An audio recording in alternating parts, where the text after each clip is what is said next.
Агенцијата за храна и ветеринарство остро реагираше на, како што вели, лажните и манипулативни тврдења на градоначалникот на Струмица Костадин Костадинов, изнесени во негов статус на Facebook. Според АХВ, Костадинов дрско и безобразно ја манипулира јавноста и свесно ја довел во заблуда околу безбедноста на водата за пиење во повеќе струмички села и селективно го прикажал значењето на една судска одлука.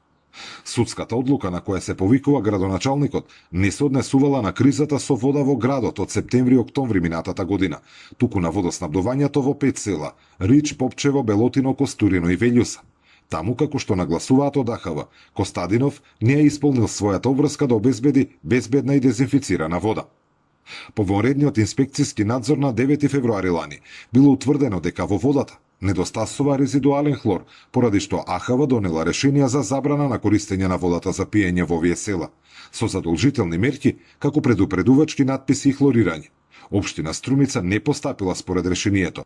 На операторот Општина Струмица со решението наредено е да ја забрани водата за пиење во водоснабдителните објекти, водоводната мрежа во овие села, да се стави надпис со предупредување на жителите дека водата не е за пиење поради отсуство на резидуален хлор и да се изврши задолжително хлорирање на водата.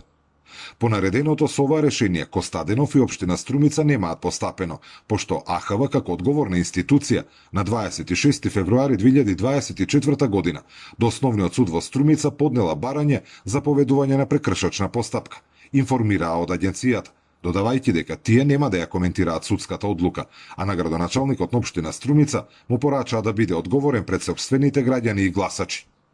Реакцијата следува по вчерашната објава на Костадинов, во која тој обвинува дека Агенцијата за храна и ветеринарство лажела цела година и дека ВМРО ДПМНЕ била подготвена да остави цел град без вода за политички цели. Зоран Ѓорѓиев за Сител телевизија.